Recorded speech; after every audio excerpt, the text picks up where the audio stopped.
I am resolute in the opinion that the only reason why you would pay an advisor fees is to get a better performance had you not paid the fee. So a 401k plan that's paying 1% in fees for an advisor you never talked to makes no sense. Welcome to How to Retire on Time, a show that answers your retirement questions. My name is Mike Decker, along with David Franson over here, and we're going to be taking your questions. Just text them right now to 913-363-1234, and we'll take them one at a time. Again, that number, 913-363-1234. Let's begin. Hey, Mike, I tried to calculate my 401k fees and it looks like I'm paying around 3%. Is that even possible? Okay, so for context, it is possible. It's not common. Okay. I do not want this question to get out of control. Most 401k plans, 403bs, I see anywhere from 0.5% to 1.5%, depending on how you calculate it. The smaller plans, like the solo 401ks or other ways, they can stack up in fees. And the smaller the plan is, the more the fees will probably be. So that's the reality. Let me define how to properly calculate 401k fees. Okay. Okay, yeah, let's do Most this. people don't know how this works. All right. And when they figure it out, they typically get pretty upset. So when you look at your 401k, the first thing you need to do is look at the administrative costs. Don't get upset by them. It is very difficult. It is very time intensive to manage a 401k with ERISA law, which I agree with ERISA law and how it's set up. It's helped to protect your money. That's its intention. But it takes time and you got to pay someone to do it. So the administration fees are there. Now, sometimes they're more reasonable, sometimes they're less reasonable, but look at that fee to understand that is coming out every year. Okay. Then you need to understand, is there an advisory fee? Sometimes there's like a 1% advisory fee for this advisor that maybe you've never even talked to, but you're paying them a fee to be on the plan. So understand not only the admin, but the advisory fees are on there. And then there's other miscellaneous fees as well. So maybe your plan offers like an annuity option or other things like that. There can be additional fees tacked on depending on how the 401k, 403b, or whatever the plan is structured and the income or end of plan options that are available to you. So be very careful with that. Okay. And then there's a whole array of other fees that could be on there, but these fees typically you're looking at anywhere from, I don't know, half percent to 1.5, maybe up to 2% if you're a smaller plan or whoever the company is that negotiated it just didn't do an aggressive job negotiating on these fees. Maybe they're like, we don't want to pay as much to the company, so our staff will basically just pay higher fees. That's a very normal thing that we see. Okay. The last set of fees are the most obscure. Okay. It is very common, based on what I've seen, where the fund options in your 401k aren't really options that you're going to see in the public market. So when you see a lot of mutual funds that are out there, if you can't just publicly buy the same exact mutual fund with the same exact ticker, be suspicious. They might say, well, this is the mutual fund version of the S&P 500. Well, it's like, why can't I buy that fund? Well, it's special for your 401k, for our 401k plans. When it's special for a 401k plan to me, that's a red flag saying, oh, so you've got higher fees baked in here and I've got limited options, so I can't do much with it. Yikes. So in those situations, these are called 12B1 fees. They're C-share mutual funds that typically have, anywhere from 0.5% to 1%, maybe even more. But that's a fee you're paying every single year. So yes, it is possible, if constructed the wrong way, to pay around 2 or 3% in your whatever employment compensation plan is. Is it common? No, but you still need to know your fees. You Yeah, still need to understand what's going on. Can you tell us how all these fees, how do they like erode your savings or your balance or the value of your account? Yeah. So, you know how we talk about sequence of returns risk? If you Okay. don't know what that is, the sequence of the return matters. So let's say your account is up.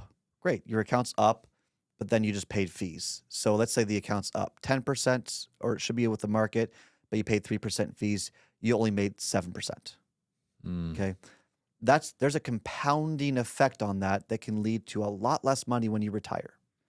And when I say a lot less, I mean significant Like less. 6 figures less, Yeah. potentially. Leighton, would you do just a quick favor and just say, let's put $100,000 in at age 30 years old, okay?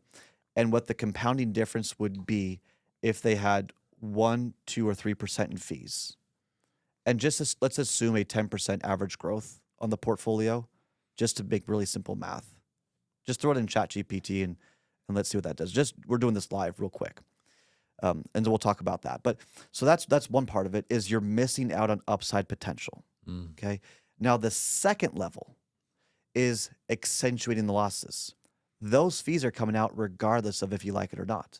So if the markets go down 10%, it takes an 11% return to break even, not the end of the world, right?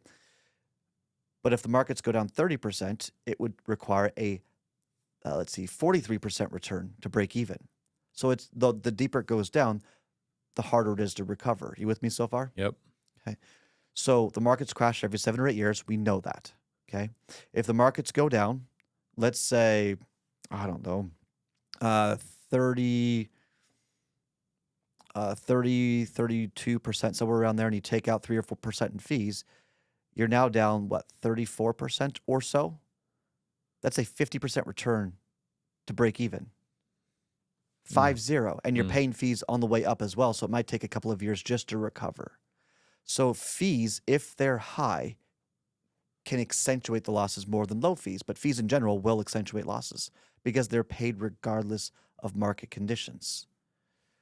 So roughly speaking, Leighton, if we had, let's say, 100,000 in there, I mean 1% fees versus no fees, what would that roughly look like?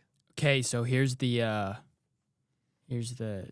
final answer. So 100,000 for 40 years, and we do an average annual return of 8%. With no fees, you're going to get roughly 2 million, but with 1% annual fee, you'll get roughly 1.5 million. So the difference after 40 years Oh my. is $675,000. Okay, now let's go to 2% in fees. Okay. So the no fees going to be the same. It's like about 2.1 million. And the future value with 2% fees is you're barely breaking $1 million. That's a huge difference. So the difference is $1.14 million over 40 years. And 8% is average. That's an average return. 8% is a very normal return to be in the market. I mean, the S&P 500 since 2000 to today has averaged around 7 to 8% year over year. So if you went all in on equities and you ignored these target funds, these bond fund mixes and all that, you just went straight S&P, which historically has had reasonable growth, these fees can really erode your retirement. And the greater the fee is. So here's the big takeaway. Know your fees.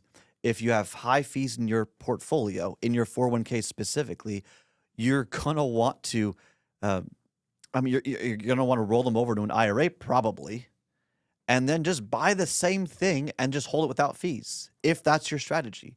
I am resolute in the opinion that the only reason why you would pay an advisor fees is to get a better performance had you not paid the fee. So a 401k plan that's paying 1% in fees for an advisor you never talk to makes no sense. When people pay us, which is a flat fee, it's not a percentage of the assets. When they pay us that flat fee, the expectation is the growth in the market that they experience over a longer term period of time, because we can't promise this year or the next 6 months, right? But over a multi-year bit, that they were able to get more money out of their portfolio than had they done it on their own. That is the expectation.